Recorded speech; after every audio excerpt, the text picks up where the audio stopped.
ಇವತ್ತಿನ ದಿನಗಳಲ್ಲಿ ನಮಗೆಲ್ಲರಿಗೂ ಇರುವ ಒಂದು ದೊಡ್ಡ ತಲೆನೋವು ಅಂದರೆ ಸ್ಟ್ರೆಸ್ ಮತ್ತು ಆಂಕ್ಸೈಟಿ. ಪರೀಕ್ಷೆಯಲ್ಲಿ ಫೇಲ್ ಆದರೆ ಏನಾಗುತ್ತೆ? ಈ ಬಿಸ್ನೆಸ್ ಕೈ ಕೊಟ್ಟರೆ ಗತಿ ಏನು? ಪ್ರಮೋಷನ್ ಸಿಗದಿದ್ರೆ ಸಮಾಜ ಏನನ್ನುತ್ತೆ? ಈ ಎಲ್ಲ ಪ್ರಶ್ನೆಗಳಿಗೆ 5,000 ವರ್ಷಗಳ ಹಿಂದೆಯೇ ಶ್ರೀಕೃಷ್ಣ ಉತ್ತರ ಕೊಟ್ಟಿದ್ದಾರೆ. ಅದುವೇ ಕರ್ಮಯೋಗ.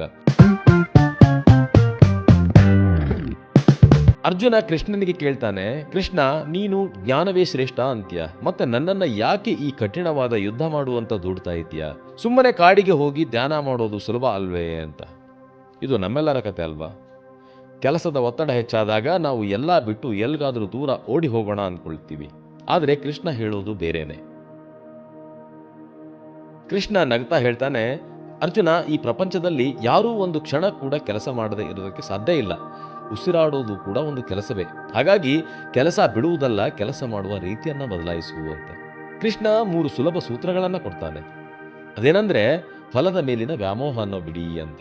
ನಾವೆಲ್ಲರೂ ಒಂದು ಕೆಲಸ ಮಾಡುವ ಮೊದಲೇ ಅದರ ರಿಸಲ್ಟ್ ಬಗ್ಗೆ ಕನಸನ್ನ ಕಾಣ್ತೇವೆ. ಉದಾಹರಣೆಗೆ, ಒಬ್ಬ ಕ್ರಿಕೆಟರ್ ಬ್ಯಾಟಿಂಗ್ ಮಾಡಬೇಕಾದ್ರೆ ನಾನು ಸೆಂಚುರಿ ಹೊಡಿಲೇಬೇಕು, ಇಲ್ದಿದ್ರೆ ಜನ ಬೈತಾರೆ ಅಂತ ಯೋಚಿಸಿದ್ರೆ ಅವನು ಬಾಲ್ ಸರಿಯಾಗಿ ನೋಡೋದಕ್ಕೆ ಸಾಧ್ಯವೇ ಇಲ್ಲ. ಅದೇ ಆಟಗಾರ, ನಾನು ಈ ಬಾಲನ್ನು ಚೆನ್ನಾಗಿ ಆಡಬೇಕು ಅಂತೇಳಿ ಆ ಕ್ಷಣದ ಮೇಲೆ ಗಮನ ಕೊಟ್ಟರೆ ಸೆಂಚುರಿ ತಾನಾಗಿ ಬರುತ್ತೆ. ಇದರ ಸೂತ್ರ ಏನಂದ್ರೆ, ಕೆಲಸದ ಮೇಲೆ ನಿಮಗೆ ಅಧಿಕಾರವಿದೆ, ಆದರೆ ಅದರ ಫಲಿತಾಂಶದ ಮೇಲಲ್ಲ ಅಂತ. ಸಮತ್ವಂ ಯೋಗ ಉಚ್ಯತೆ ಅಂತ ಹೇಳ್ತಾರೆ ಶ್ರೀಕೃಷ್ಣ. ಬ್ಯಾಲೆನ್ಸ್ ಯುವರ್ ಮೈಂಡ್ ಅಂದ್ರೆ, ಗೆದ್ದಾಗ ವಿಪರೀತ ಸಂಭ್ರಮ ಪಡೋದು, ಸೋತಾಗ ಡಿಪ್ರೆಷನ್ಗೆ ಹೋಗೋದು, ಇವೆರಡೂ ಅಪಾಯಕಾರಿ. ಕೃಷ್ಣ ಹೇಳ್ತಾರೆ, ಯಶಸ್ಸು ಅಥವಾ ಅಪಜಯ ಎರಡನ್ನೂ ಸಮಾನವಾಗಿ ಸ್ವೀಕರಿಸಬೇಕು. ನಿಮ್ಮ ಕೆಲಸವನ್ನೇ ದೇವರಿಗೆ ಮಾಡುವ ಪೂಜೆ ಅಂತೇಳಿ ಭಾವಿಸಿದ್ರೆ ಆಗ ರಿಸಲ್ಟ್ ಬಗ್ಗೆ ಭಯ ಇರೋದಿಲ್ಲ ಅಂತ. ಕೆಲವರು ಹೇಳ್ತಾರೆ, ಫಲಿತಾಂಶ ನಮ್ಮ ಕೈಯಲ್ಲಿಲ್ಲ ಅಂದಮೇಲೆ ಕೆಲಸ ಯಾಕೆ ಮಾಡಬೇಕು ಅಂತೇಳಿ. ಆದರೆ ಕೃಷ್ಣ ಎಚ್ಚರಿಸ್ತಾರೆ, ಕೆಲಸ ಮಾಡದೇ ಇರೋದು ಅಥವಾ ಸೋಮಾರಿಯಾಗಿರೋದು ಅತಿ ದೊಡ್ಡ ತಪ್ಪು ಅಂತ. ಇಂದಿನ ಜೀವನಕ್ಕೆ ಕರ್ಮಯೋಗದ ಅನ್ವಯ ಹೇಗಾಗುತ್ತೆ ಅಂದ್ರೆ, ಒಂದು ಸಣ್ಣ ಉದಾಹರಣೆ ಕೊಡ್ತೀನಿ. ನೀವು ಒಂದು ಸಾಫ್ಟ್ವೇರ್ ಕಂಪ್ನಿಯಲ್ಲಿ ಕೆಲಸ ಮಾಡ್ತಾ ಇದ್ದೀರಿ ಅಂದ್ಕೊಳ್ಳಿ. ಪ್ರಾಜೆಕ್ಟ್ ಡೆಡ್ಲೈನ್ ಹತ್ರ ಇದೆ. ನೀವು ಬಾಸ್ ಬೈತಾರೆ ಅಥವಾ ಕೆಲಸ ಹೋದರೆ ಏನು ಮಾಡೋದು ಅಂತೇಳಿ ಯೋಚಿಸ್ತಾ ಕುಳಿತರೆ ಕೆಲಸದ ವೇಗ ಕಡಿಮೆ ಆಗುತ್ತೆ.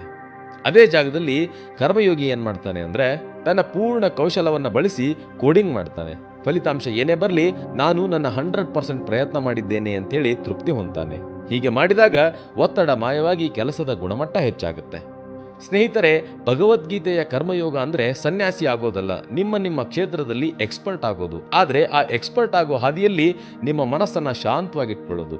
ಕೃಷ್ಣ ಹೇಳಿದಂತೆ, ನಿಮ್ಮ ಕೆಲಸವನ್ನ ನೀವು ಮಾಡಿ, ಉಳಿದಿದ್ದನ್ನ ಆ ಕಾಲಕ್ಕೆ ಬಿಟ್ಬಿಡಿ ಅಂತ. ನೀವು ನಿಮ್ಮ ಕೆಲಸದಲ್ಲಿ ಒತ್ತಡ ಅನುಭವಿಸ್ತಾ ಇದ್ದೀರಾ? ಹಾಗಿದ್ರೆ ಕರ್ಮಯೋಗ ಸೂತ್ರವನ್ನ ಹಿಂದೆ ಅಳವಡಿಸಿಕೊಳ್ಳಿ. ಈ ವಿಡಿಯೋ ನಿಮ್ಮ ಮನಸ್ಸಿಗೆ ಸ್ವಲ್ಪವಾದರೂ ನೆಮ್ಮದಿ ನೀಡಿದ್ರೆ ನಿಮ್ಮ ಗೆಳೆಯರೊಂದಿಗೆ ಶೇರ್ ಮಾಡಿ, ಲೈಕ್ ಮಾಡಿ, ಸಬ್ಸ್ಕ್ರೈಬ್ ಮಾಡಿ. ಧನ್ಯವಾದಗಳು.